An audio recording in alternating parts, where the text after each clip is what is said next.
Disclaimer: this content is transformative in nature and has research/analytical/educational purposes. What is going on, guys? Welcome back to another analysis video on Evolve Football. Today we're going to do an analysis on Frenkie de Jong.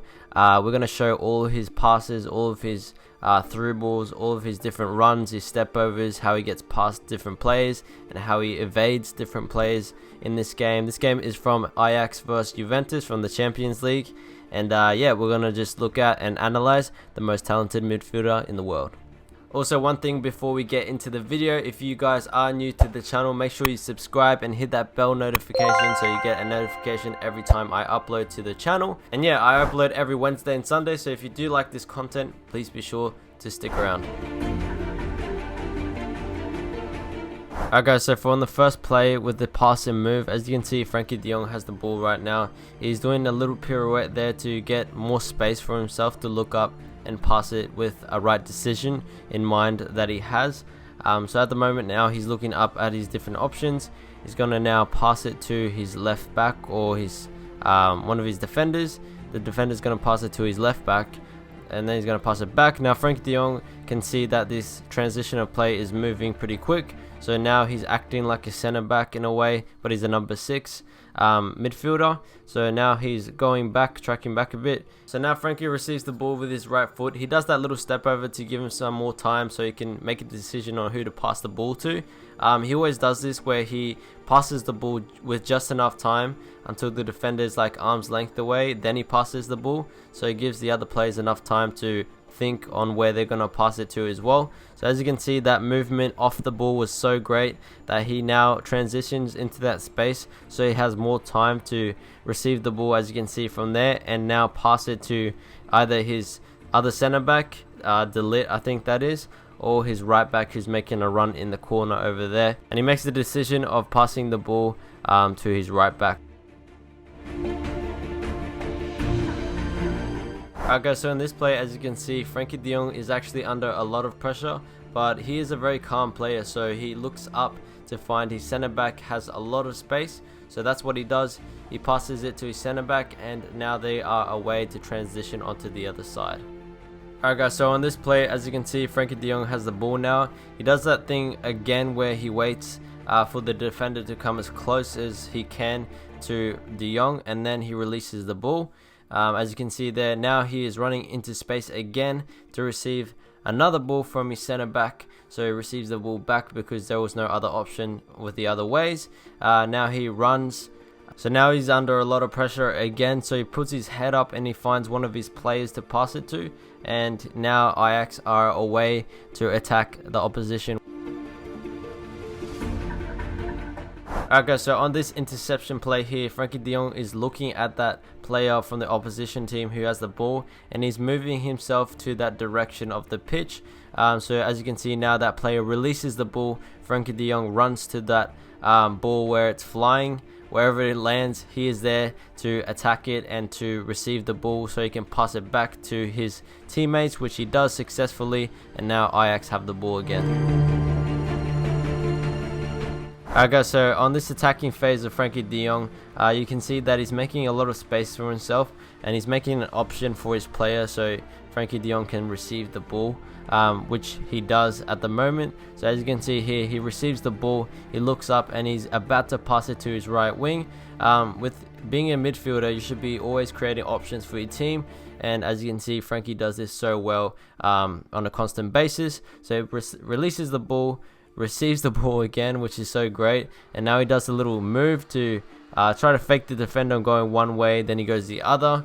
As you can see, the defender is on high alert on which way he might go, so Frenkie releases the ball again and he sprints off to make that run, like a through ball run, where he can receive the ball again and attack that space, which he does successfully.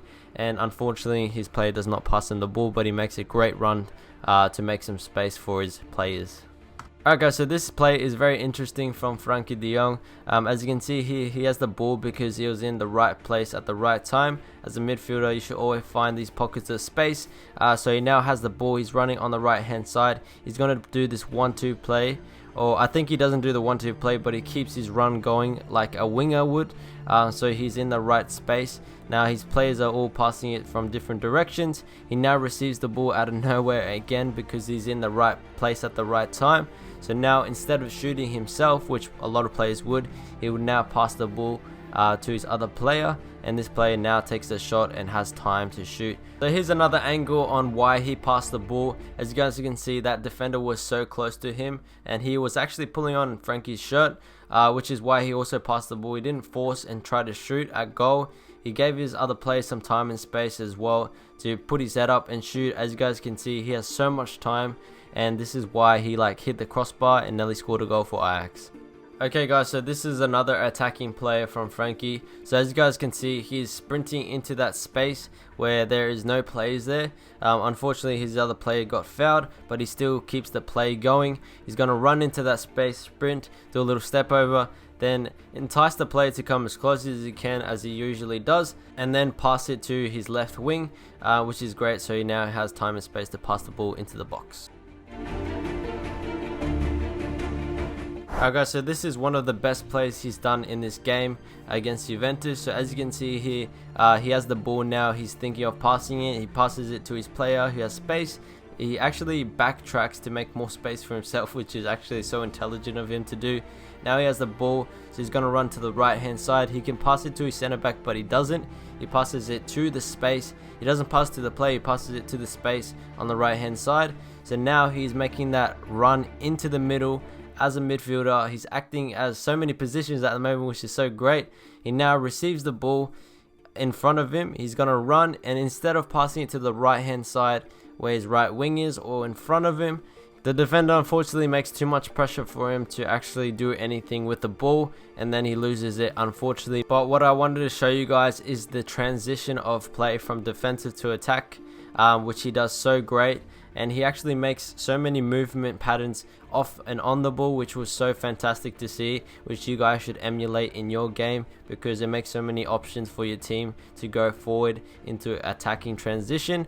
And yeah, just really good plays.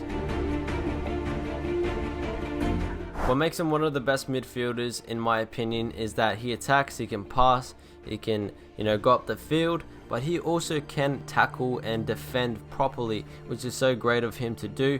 As you guys can see here, he's tracking back so hard. He's actually looking on the right hand side to see if Cristiano Ronaldo will actually pass it to the right hand side, which he does.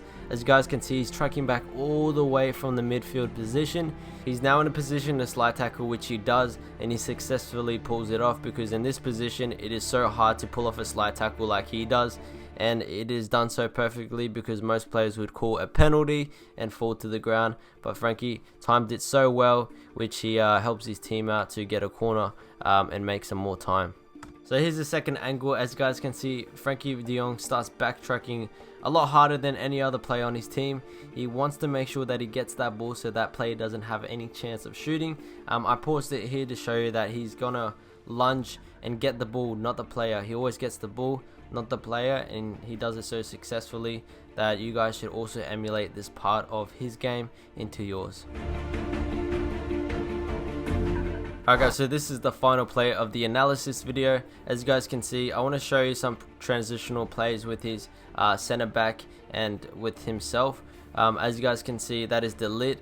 So he actually passes the ball to Frankie de Jong, then Frankie de Jong passes the ball as a one-touch pass. He transitions the ball over to the right hand side, and now as you guys can see, Frankie de Jong is actually behind that opposition player. He is trying to make that opposition player think that he's going to be behind him the whole time, which he doesn't.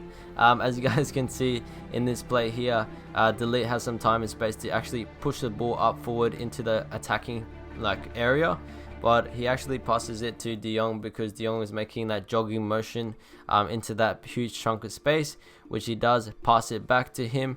Now he has some time and space to actually push the ball up himself, but actually de Jong makes another play and passes it back to De Ligt.